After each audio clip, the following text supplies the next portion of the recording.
Hello, folks, and welcome to our webinar today, Cybersecurity for a New Decade. This presentation is brought to you in partnership with Alaska Safety Alliance and Arctic IT. On our webinar today are Dave Bailey and Andre Gonzalez from Arctic IT and Crystal Crawford from Alaska Safety Alliance. Crystal, would you like to say a few words to the group? Sure thing. Well, good morning, everyone, and thank you for joining today to learn more about cybersecurity. Today's session is actually the second installment of a four-part summer series, and the Alaska Safety Alliance is very excited to be working with Arctic IT on these informative webinars. The information shared during these series is especially important during this time of unique challenges. As the whole world continues to navigate a global pandemic and more businesses is conducted online, cybersecurity is of the utmost importance. So we hope that you get a lot of great information out of today's session. So again, thank you for joining ASA and AIT. And now I'd like to turn the presentation over to Arctic IT's Andre Gonzalez. Thank you, Crystal. And good morning, everyone. My name is Andre Gonzalez, and I serve as the account executive for the Alaska market.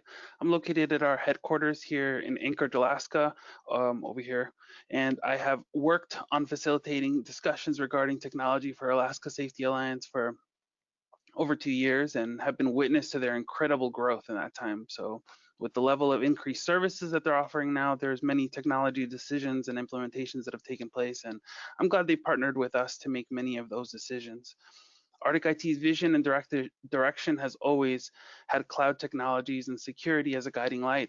And I'm sure that this morning's session will be useful to you all in helping take a moment to see what the scope of that security landscape is when it pertains to your sensitive data, regardless of the size of your organization. So with that, I'd like to introduce the gentleman that's been steering our organization with that forward-thinking momentum, our president and CEO, Dave Bailey.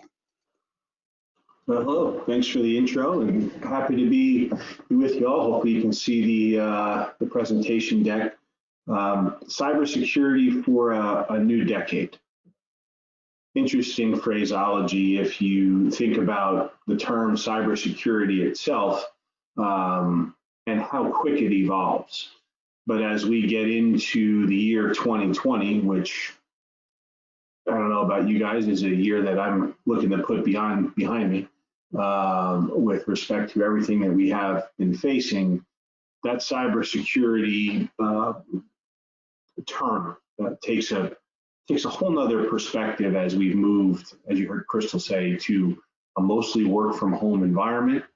And when we think about the safety that is implied or most people take for granted in working from home, and then we look at our healthcare systems, we look at our transportation systems, safety in and of itself has a large dependency on the security of the work we do in the internet and on computers and on our devices. In a truly connected world, there's never been a better time to make yourself more aware of the risk and how being more proactive in your cybersecurity awareness can go a long way. More than, believe it or not, any tool we can put in front of you or any service we could provide, education and awareness on cybersecurity is the number one thing. So our goal today is to go through what we think are just some good data points for you to kind of have in the frame of mind we want you to be in as we go through the detail. And then also, I'll give you 10 real good things as you look at your business, not just the brick and mortar location that you have or used to work in, but as you work from home, some of these things that you have to consider as well. So let's dive in. So in case you're not familiar with who Arctic IT is, we started our organization right there in Anchorage, Alaska, and we have grown into the lower 48, as we call it up there. I live in New York now, but I did live up in Alaska for about 12 years. I always remind everybody when I'm speaking specifically to an Alaska audience, nobody down here calls us the upper one. But I'm trying to start that trend for all you folks up there, just in case you're concerned. We've been growing our organization for quite a while. We are an Alaskan Native corporation, an ANC 8A, so we do a lot of federal contract work down here too for the federal government. We're just about 100 employees now in 23 states. So as you can imagine, We're pretty used to that work from home, work remote, whether it was at a client site, a hotel, or from our home. Most of us are in a home office. We do have some brick and mortar locations, one in Anchorage, one in Texas, and one in Washington, D.C.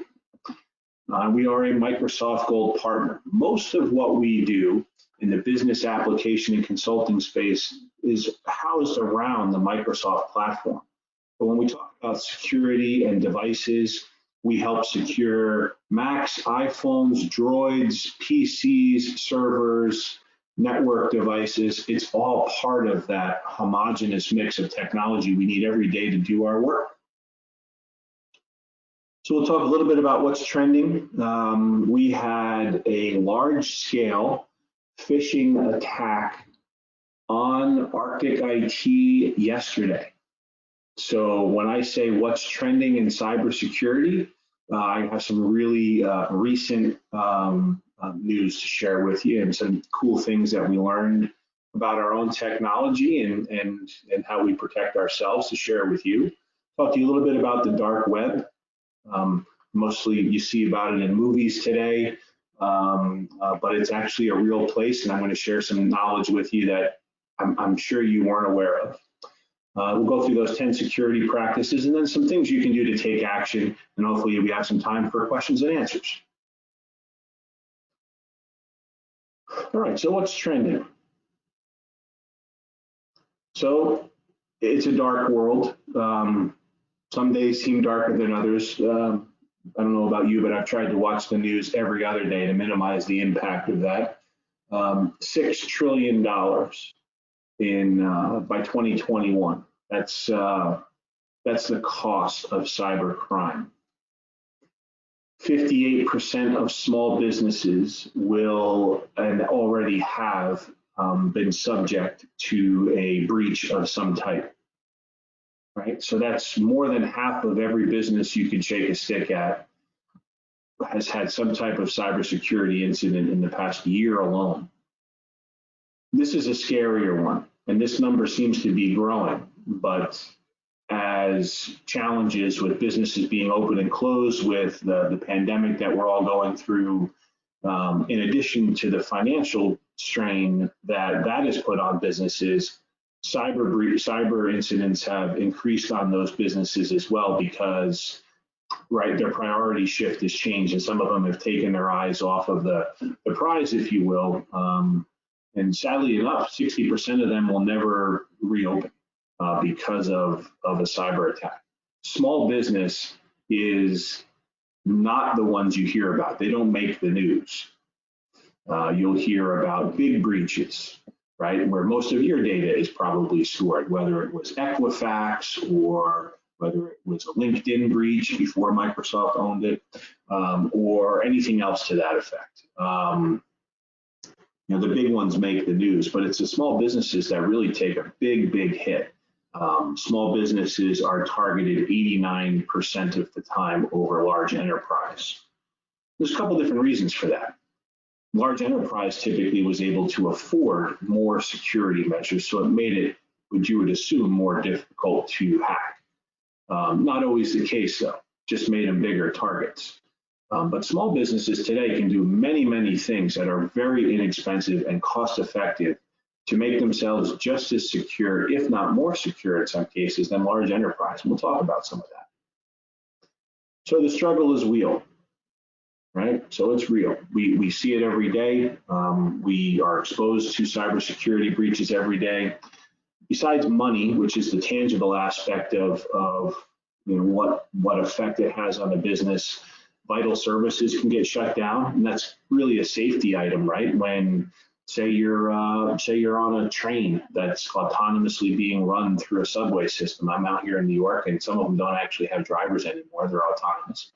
And there's a cyber breach, a cyber attack on the Internet of Things or the IoT systems that control the train.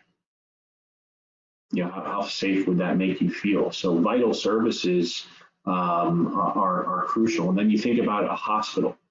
Think about what kind of cybersecurity practices a hospital must have to keep a ventilator, which is running on a computer that's probably attached to a network that's attached to the internet. Think about the amount of security involved there and the risk. Health records, personal confidential information, productivity, reputation. That's actually one of the bigger ones that makes it difficult for businesses to recover after a breach. You know, when your information was stolen from somebody a few years back, you know, you might think twice about doing business with them again. One of the interesting things is reputation is diminishing as a reason why someone wouldn't do business with you. Like if Starbucks was hacked, I guarantee you everybody and their mother would still go to Starbucks for their coffee. They wouldn't care, right? So we've almost grown accustomed to the idea that our information might be stolen from us. IT professionals in the secure world, or that have the challenge of focusing on security, you'll see something here, secure operations is one of my shirts that I wear here. When you are in the cybersecurity business, you have to wake up every day assuming breach. You have to assume that you've been breached. So if you are standing in a position or your posture is, I always have to think that someone's in my network or someone's in my stuff, that way I'm constantly trying to mitigate and look for the different vulnerabilities that might exist. Many IT professionals and security professionals operate on a day-to-day basis of assuming breach. That also explains why a little of them are a little edgy once in a while, maybe a little nuts, and I resemble that comment, so forgive us. But we're always worried about our information and the people that we protect inside our businesses, right? So when you look at being a cyber attack victim and you look over the past year, 71% of organizations worldwide say that they were hit by a cyber attack. So in the United States, 71% of our businesses, and that's all sizes, 71% of enterprise, small business, medium-sized business were hit by some type of cyber attack, whether it was an individual user in a small phishing scam or a large-scale breach where data was stolen. So one of the most interesting things here is that how most attacks are discovered. In other words, how do we know that we were attacked? What tripped us off? What alerts us? Well, the smallest percentage is mobile device, right? There's some built-in security that we all rely on our mobile device. Multifactor authentication, a fingerprint. Those devices are designed and they're able to be updated with multiple security protocols a lot quicker and easier than some of the other components that we might have. So one of the other things that we have here too is that endpoint protection. So that's the computer. So we've gotten pretty good at protecting our endpoints. We've gotten pretty good at security for the end user, but that network and server topology is where we have the ability. If I'm on a network, I can listen to a lot of information coming out of those computers. If I'm on someone's server, I might find data for an entire organization or a database. So you got to look at the target nature of why these are the breach points that discovery is usually established. So it's a pretty interesting metric. If you're into the IT security space, it gets even a little deeper than that. Now, there are many different types of breach, all right? Many different types of breach. And you hear the term, I got a virus, a Trojan, right? A Trojan horse. Everybody remembers that, you know, the horse was wheeled in as a gift. Everybody went to sleep at night, and then the back door of the horse opened up and the soldiers piled out and took advantage while they were inside. Those are pretty common ones because it's not what you seem, or it's not what it seemed, or not what you expected. And ransomware, that's the worst. Nothing makes you feel more helpless than somehow someone clicked on something and their machine is ransomed, or even worse, whatever code was loaded to their computer is now traversed through your network, to your servers, your backups. And now the only way to get that information back is hopefully pay the ransom and you can recover. Or you had some of the other tips we're going to show you to avoid that situation. All right, so it's a real interesting, component. Now I can show you something here. You'll like this. This comes in its own little package. This is called a bash bunny, right? So I can, if I was a hacker, I would maybe sit out in the parking lot of a business, and I would wait until about 8 or 9 o'clock at night.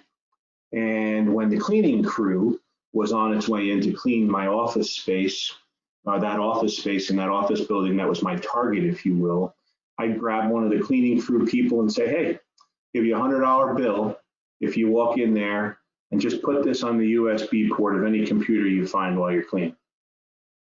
Just want you to take this little device, and when you put it in, I just want you to switch it that way.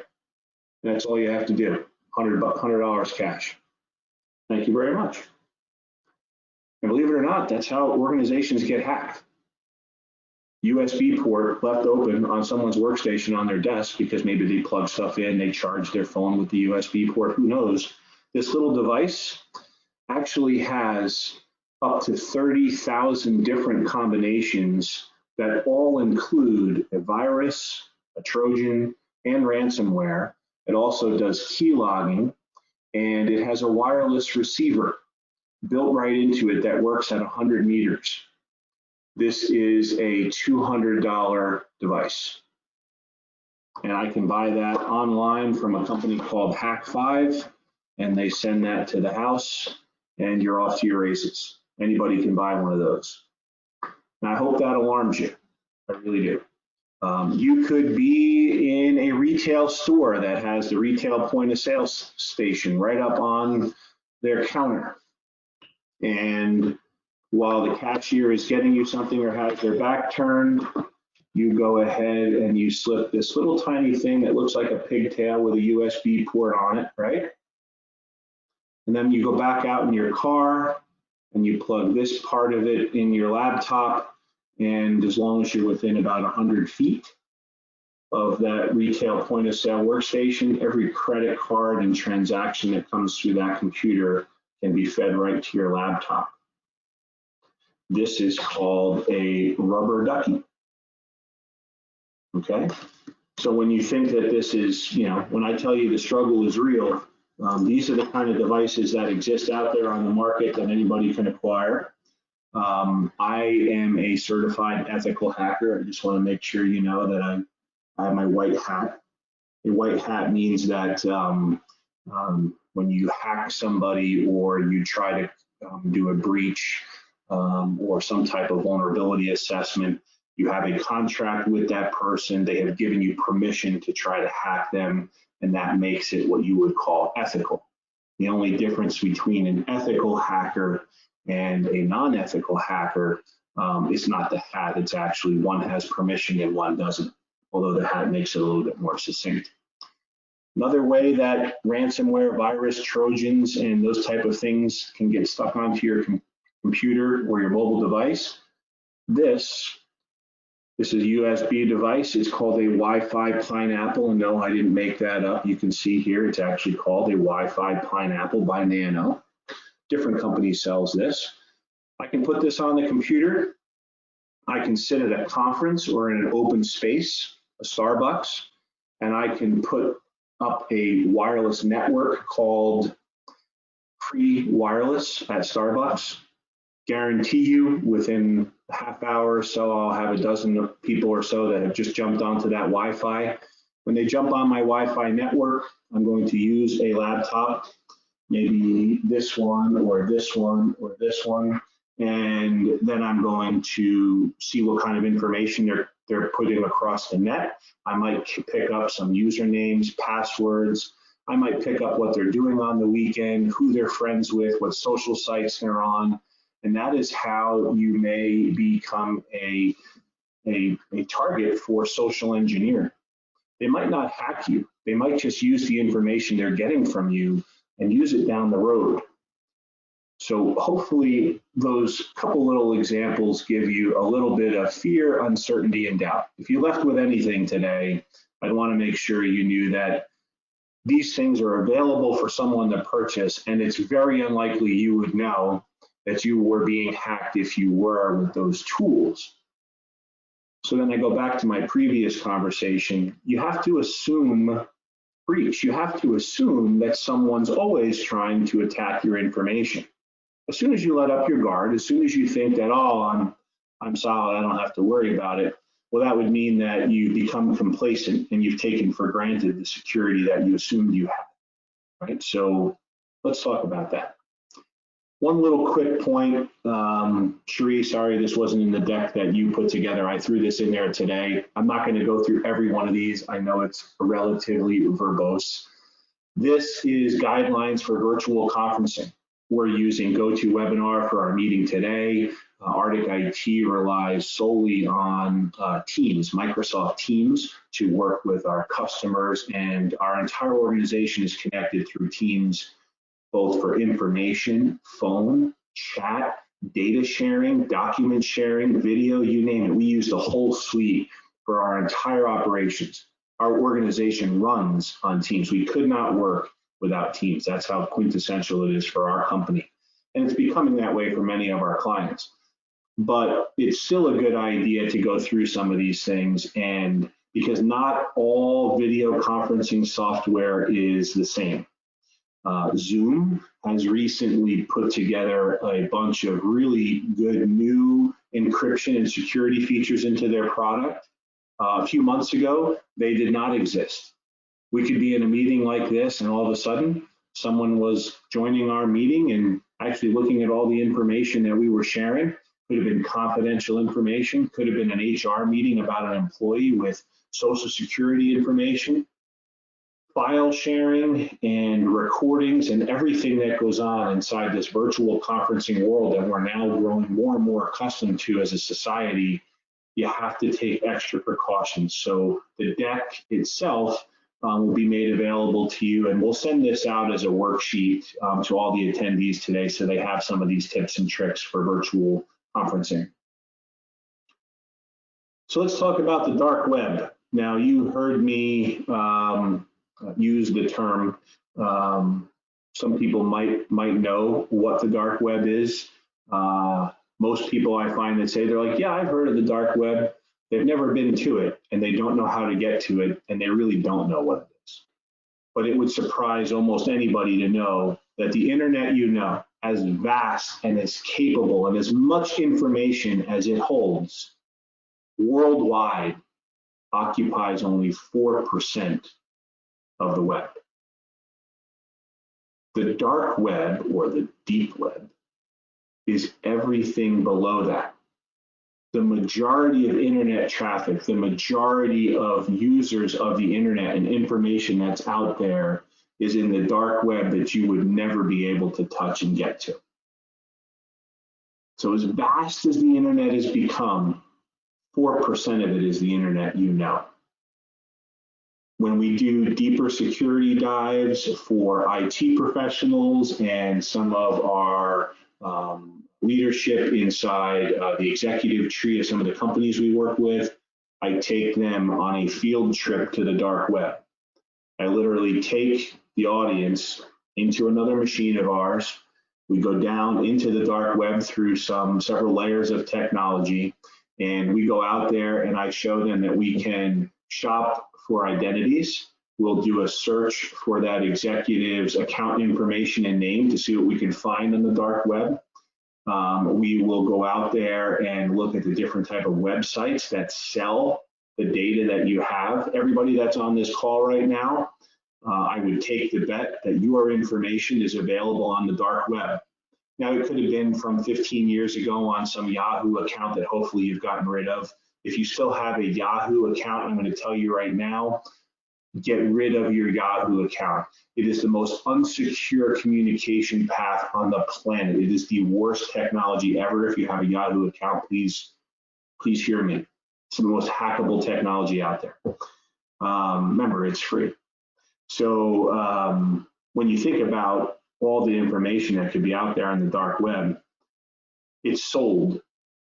So if I get your username and password and I have the password and I want to sell it on the dark web, I'm going to hash or encrypt your password someone's going to look at the information profile on you. If they have your name, your address, your social security number, your driver's license information, and maybe some shopping history on you, some credit card information, and then I have a username and password where I actually have the full password and I've hashed it out there, which makes it more valuable. I can sell that on average for that kind of a profile where I have, that's called a royal flush. Royal flush means I got all the information I could possibly need on you, and I have a valid username and password that's been used in the last 30 days. I can sell that for $1,000. One account profile with a royal flush, I can sell that for $1,000 if I'm able to provide that on the dark web.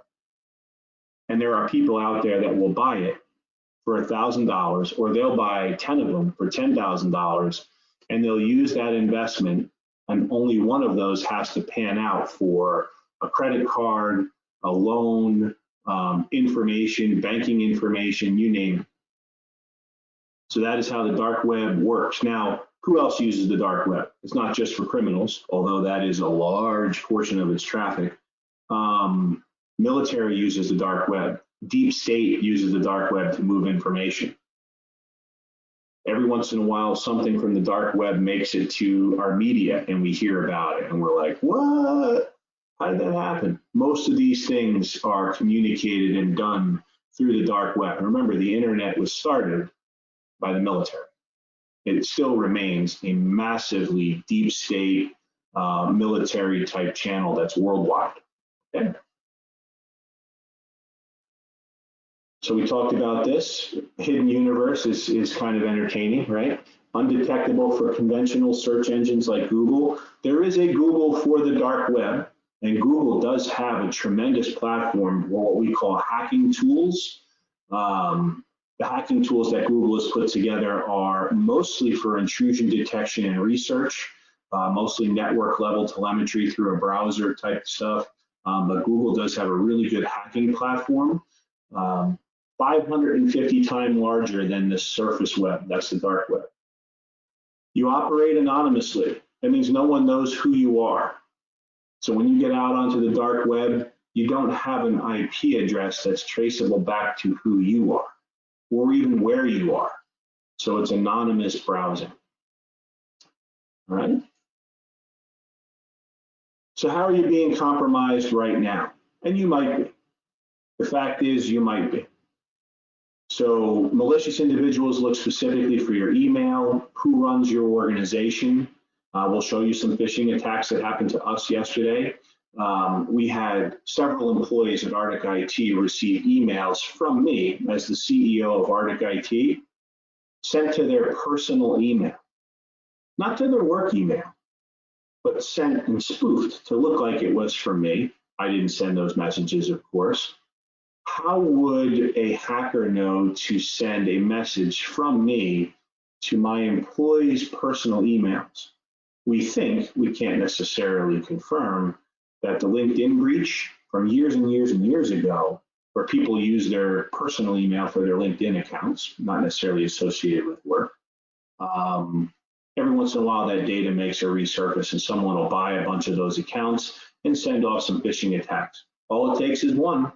And you can end up, CEO asks for some banking information and asks you to write a check to so-and-so. And every organization has at least one person that'll click on anything, right? So you have to make sure that your people are educated. And we'll talk to you about that. I'm happy to say that no one at Arctic IT fell for it. We beat it into them. We tell them, listen, you guys got to make sure that you're always diligent, always look at the source. We're going to show you what that looks like. So credentials identified, they harvest it. I talked to you a little bit about that. Credential on the dark web, I'm going to pull that through and I'm going to start hitting all the different accounts that you have. Right? They quickly move to post it up for sale, or they exploit it themselves. Your information is likely out there. And if you don't believe us, we actually have a tool where we can take your email from work and we can go into the dark web, do a search, and it'll tell us everywhere it shows up and whether it's worth anything. If it's worth something, that means one of your current usernames and passwords that you use right now as we speak is for sale on the dark web. And more than 60, 70% of the time, we actually get a hit for one of our clients, right? They'll ask us, hey, we'll tell them we're doing a dark web search. We do this frequently. Every once in a while, it pops up. How do we troubleshoot that? We're going to reset the password. We're going to make sure they're not using it anyplace else. And I know everybody on the call today uses a different username and password for all their important stuff. No one uses the same username and password for everything, right? Right? Anybody? Okay. All right. And then I put this little one here, a stolen email account with a man in the middle. We had a client last week where they got phished. They got a fake email from Microsoft saying they needed their username and password because their credential was compromised. And the client user put that in, put in their username and password, and everything was fine. But they don't. Okay, everything's good. That person that sent them that phishing email had access to their email via the web for over a month. They got banking information, routing numbers, account numbers, social security numbers from employee payroll, all types of stuff. And it was very easy to prevent, very simple to prevent. One very easy thing they could have done, and that wasn't even possible to occur. Of course, they're doing it now, but just to let you know that that happens. So you never know when a dark actor is looming behind the scenes. And the marketing team usually likes me to have on a black sweatshirt for this part of this, but it is 94 degrees out here in New York, and I'm just not doing it. So sorry, no black sweatshirt. So dark web monitoring, I told you about that. If you want us to do that, this is very inexpensive. It's part of our managed services offering. But if you're not quite sure, you want to do a little test, we can actually do that for you. You know, we can work with you, go out to the dark web, do a little research and say, yep, this is where it shows up. This is the accounts that you have out there that are for sale. If they're for sale, that means that they're probably pretty good accounts. If they're old and they're dated from 10 years ago and it's a Yahoo account that you don't use anymore, it's not worth anything, but it might still show up. It's interesting at a minimum. Right? All right, so let's talk about the best practices. Okay. So one of the first things we talk about is network segmentation. All right. When we have a small business network, network segmentation is not typical with the exception of point of sale. So if we have a retailer, a lot of times they want to have a PC-based retail. They might even use QuickBooks for retail or something like that. We tell them, listen, put the point of sale devices on a different network than your management computer where you do most of your banking and the other information that you work on. We can actually use the network and the router and switch inside your business to divide those up. Something nice and simple. Your backups should be on a different network segment than the rest of your computers. Very commonly, we walk into small to medium-sized enterprise, even some big companies, everything's on one network, we're just all swimming in the same pool and it's no big deal. That's not cool anymore. You have to divide that stuff up because it limits how far someone can traverse in your network if they get in. It limits what they can browse to and see by navigating if they got onto a machine. You heard me say earlier that I was going to take one of these devices and I told the cleaning person to go ahead and put that on a computer. If that business that I had that cleaning person put this on, if all the end users were on one network and the server infrastructure was on another and there was some separation there, all I would get is traffic off of their computer. I wouldn't be able to go right into those server resources. I'd have to work harder on privilege escalation and the ability to get into those other network segments. And that makes it a lot harder. All of a sudden, my $200 expense, which by the way, I don't get back. It's not like I have the cleaning person go back in there and bring it out a week later. You sacrifice the device, right? It just goes in. So operating system patches on all your endpoints. This is a no-brainer, but you'd be surprised. Many clients we walk into, they do not have all of their workstations up to date. Now, every once in a while, your computer says, hey, I got to reboot because I'm going to get updates, and you're like, oh, and you postpone it, and you postpone it, and you postpone it. Not cool. You got to have your device up to date. Most of the time, those are security patches and vulnerabilities that have been fixed. And if there's someone on the phone that uses a Mac, right, guess what? You can hack a Mac. It is not as common because there's less of them. It's not as common because there's less of them. The Mac does make a very secure OS, but Windows 10, you notice how you haven't heard any commercials about a Mac versus a Windows machine in a long time. They stopped all that.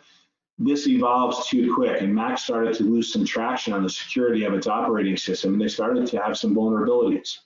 Even your Mac has to be updated, right? So patch your computers. Now, if you don't want to have to do that and rely on every single person to do that in a good business operating system, you're going to have a server or a service that makes sure that these machines are updated all the time. Update the firmware on your network devices, how you're connected. A managed services provider or Windows as a service, if you will, is a good way to do that. And we'll talk to you about something called Microsoft 365 and ArcticCare 365, which is some of the services we offer.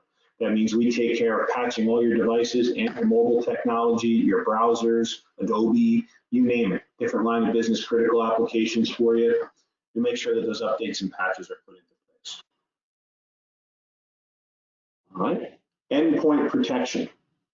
Now, we talked earlier about how often the endpoint is breached. When we think about malware, that means that the end user clicked on something and it launched code into that device.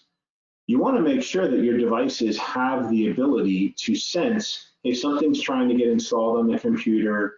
I'm not quite sure what's happening as the computer, so I'm going to protect it, or I'm going to lock it down, or I'm going to stop that activity. Malware, anti-malware, antivirus, that type of stuff needs to be on the machine. There are a ton of different types of antivirus, anti-malware, a ton of them. You only need one, and you want it to be integrated to the suite of other security tools that you have inside your practice. A lot of times we'll come in, people will have McAfee, Symantec, they'll have Malwarebytes, they'll have a bunch of other stuff on there. Oh, it came with the computer, and then I bought this, and it's like, listen, that's nowhere to run the security on your device. So we wipe all that off there, and we put on a security stack when we do managed services for a client. That way there's a dependency on it. We know when it's updated, we know if it's not, and it has additional security capability in there to stop an attack before the code actually gets executed. So what's your company's security policy? All right, bring your own device, BYOD. That's different than BYOB. I just want to make sure we identify. BYOD. Document your security policies. If people are bringing devices into your organization, make sure that they use a guest network. Even if you want people to have Wi-Fi access on their mobile phones in your office, make sure you have a Wi-Fi network called guest for that kind of phone connectivity. Work network is for work devices. If it's a work phone, well, then put it on the work network. If it's someone's personal device, separate that out and let them use the guest Wi-Fi.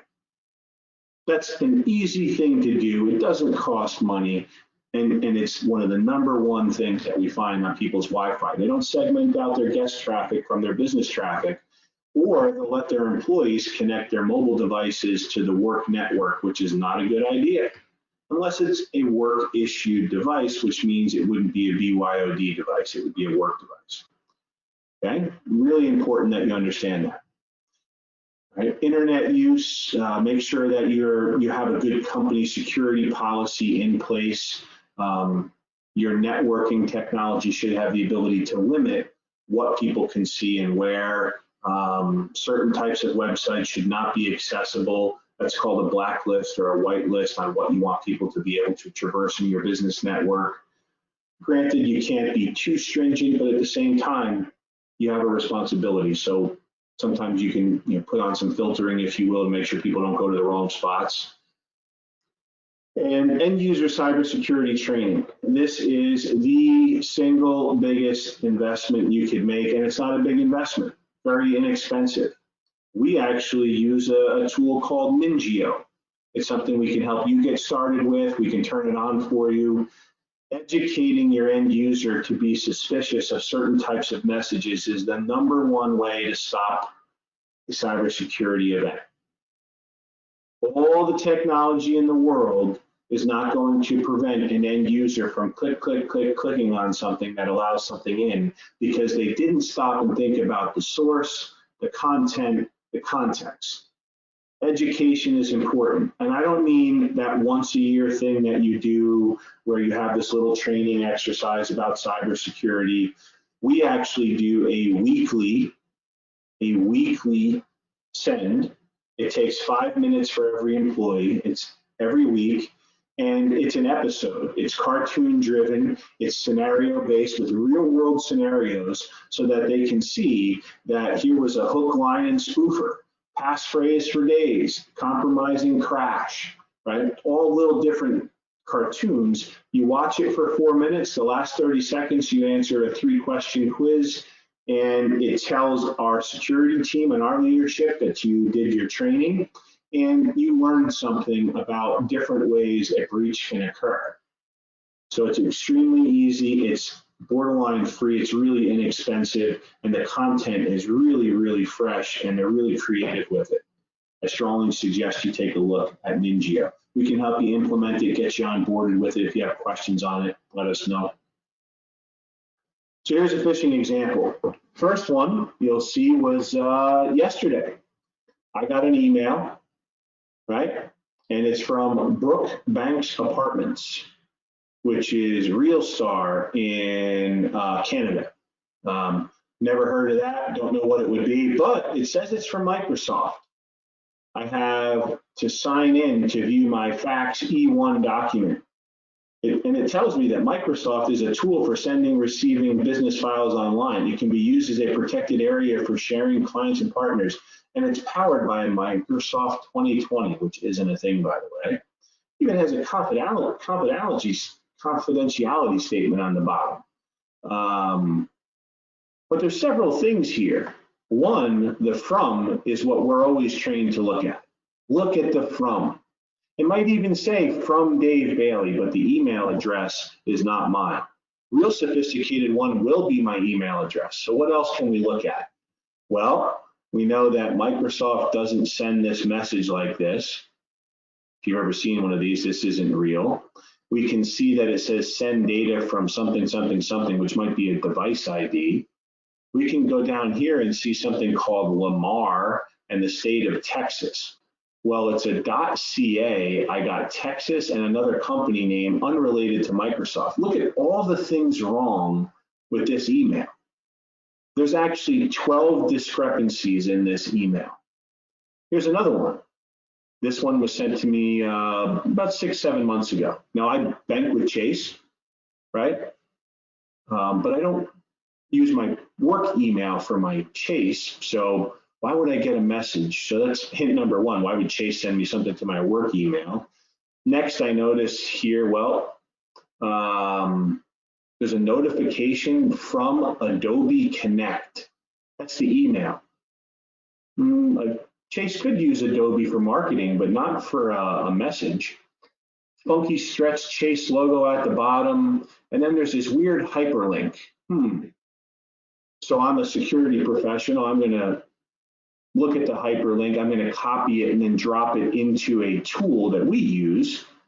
And I just look up the IP address and domain from where this might have come from. And what do you know?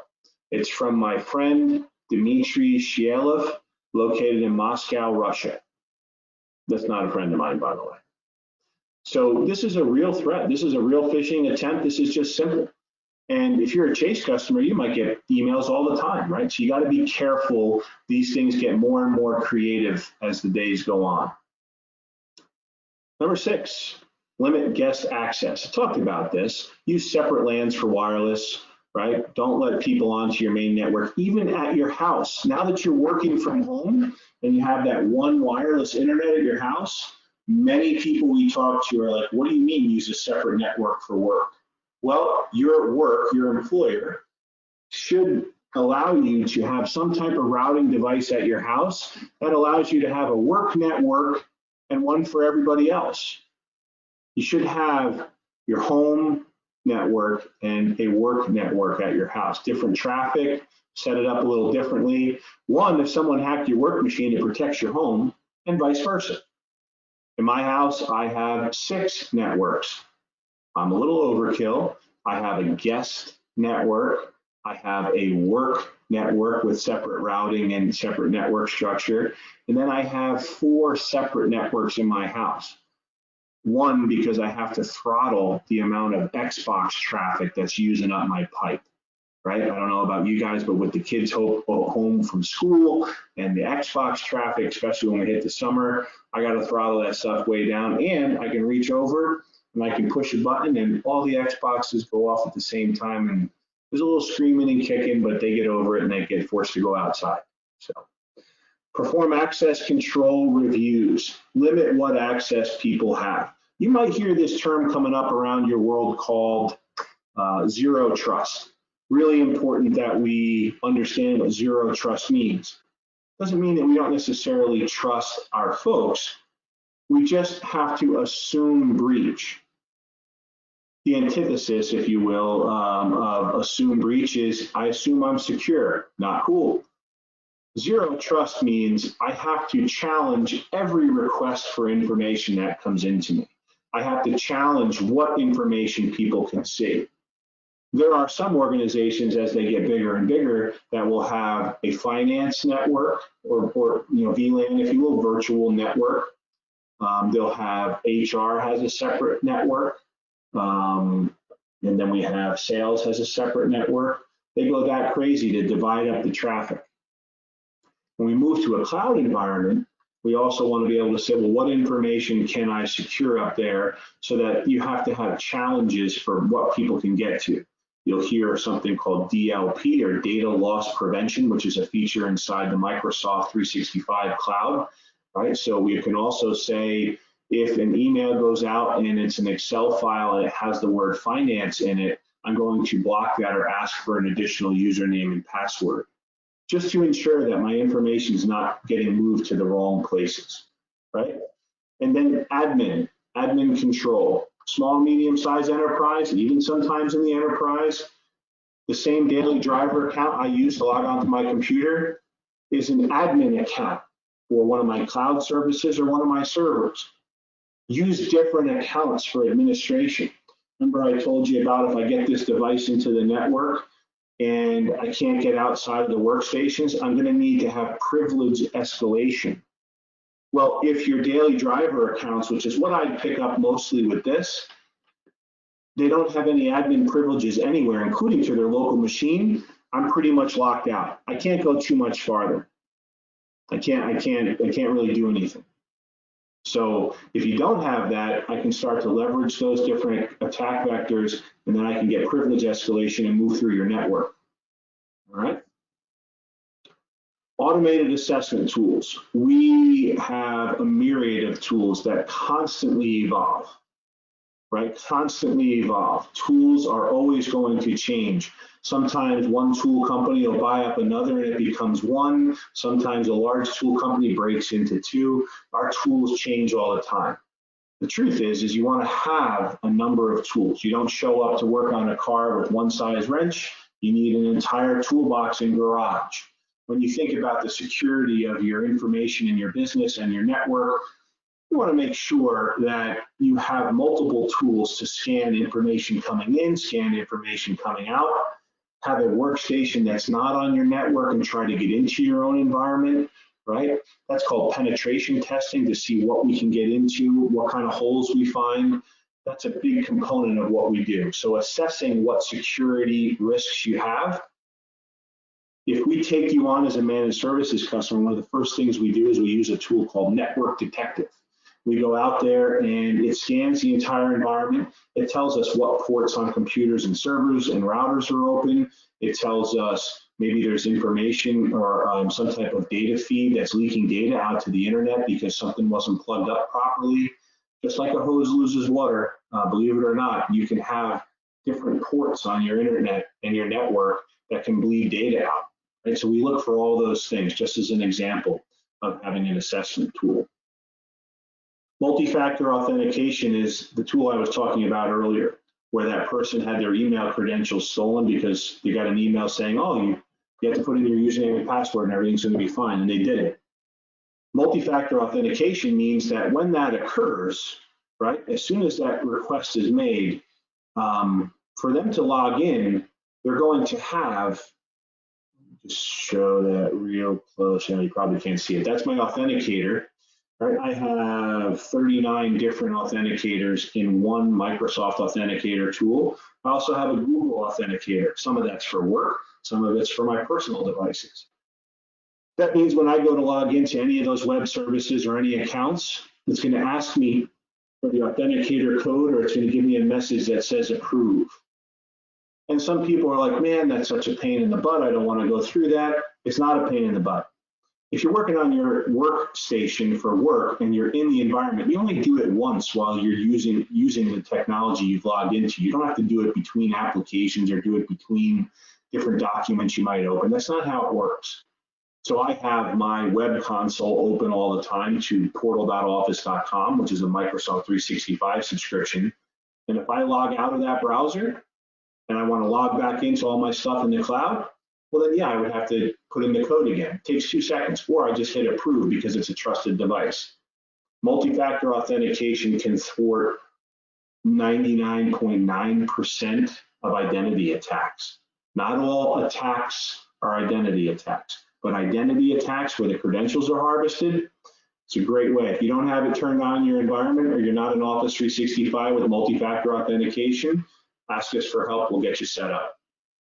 Number 10, back it up.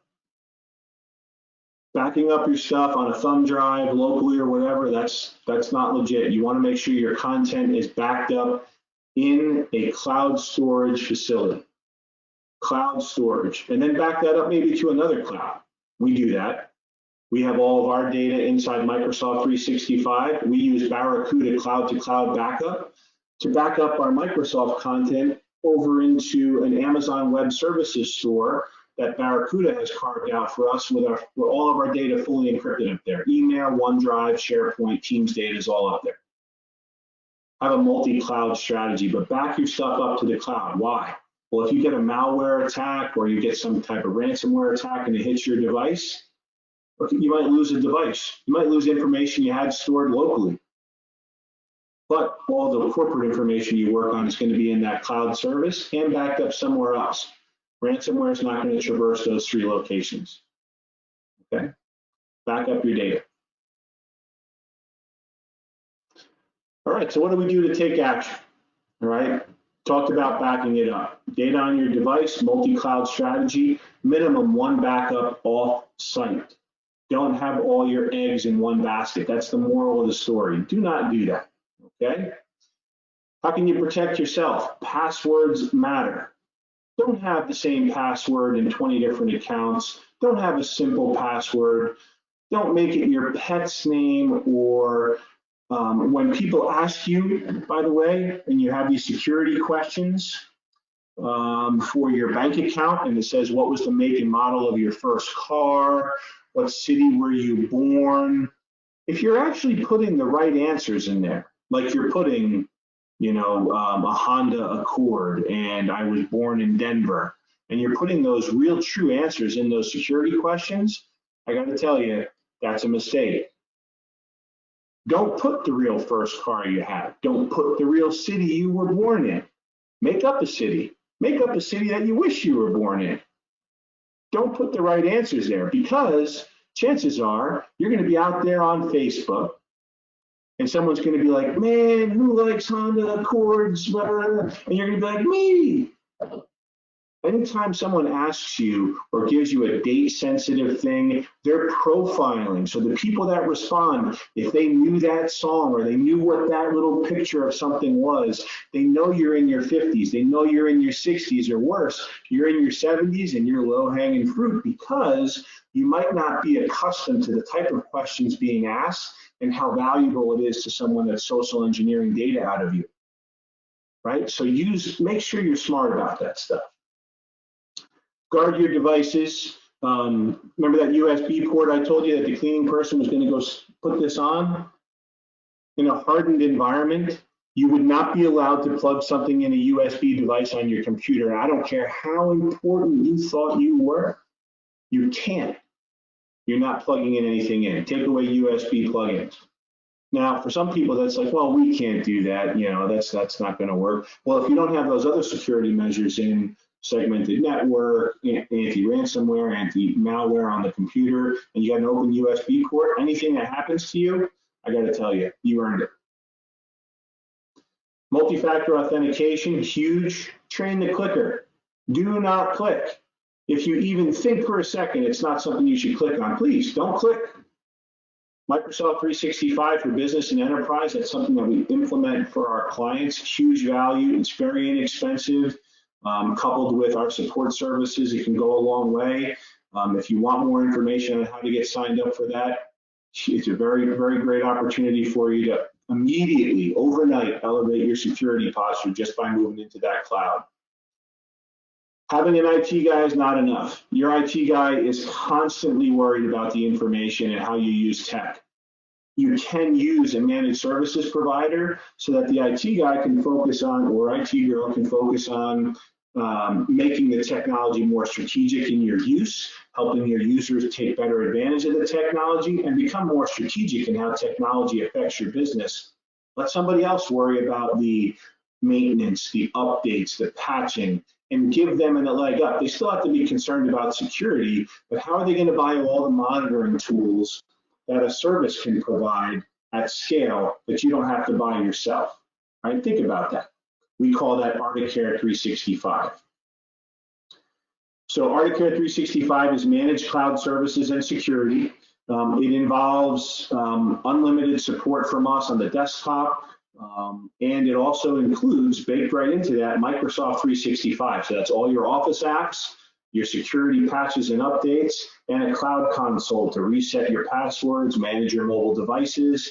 And we also do the security monitoring. We do phish testing. So we'll actually phish test your users. And if we catch one of them, we don't shame them, I promise. We actually give them an educational opportunity to say, hey, you clicked on this and you shouldn't have. This is what you missed. This is what you have to look for. We actually do that. We meet with you to go over your security risks and provide you mitigation steps along the way throughout our services, okay? So you heard Crystal say this was number 2 of our four-part series. Business continuity we did a week ago, 2 weeks ago. Cybersecurity for a new decade, you just lived through that, so thank you. We're gonna do a phishing awareness training, okay? That's gonna be July 9th. And our CIO, Phil Jackson, is going to present that. All right, that'd be very interesting. And then Cloud 101, some of the things you need to learn about the cloud. So hopefully you got some good information out of what we shared with you today. Hopefully I didn't scare you too much. Don't worry, I'm not going to hack you.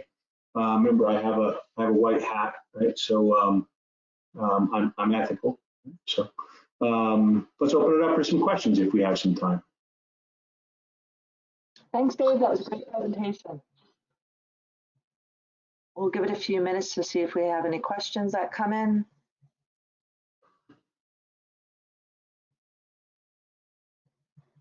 We're at the top of the hour, but I wanted to compliment Dave on his white hat. Maybe someday I'll earn my own. But in the meantime, when it comes to the dark web that was mentioned, I can certainly help folks out to search through the dark web to see if maybe your email address has been compromised. It's one of the services that I can offer, free of charge. And I'm always here available to have conversations such as these. I know that there was a lot of information in there and a lot of threats that are out there. So if you've got any questions, I would make myself available. And I think on the next slide, you'll have my email address.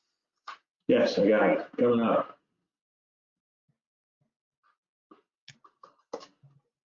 All right. Okay. Well, if there's no questions, we'll let everybody get back to their day and stay safe, stay healthy, and give a little bit extra thought to your cybersecurity posture, and let us know if we can help you in any way. Great. Thank you, everyone, for joining us. Have a great day. Thank you.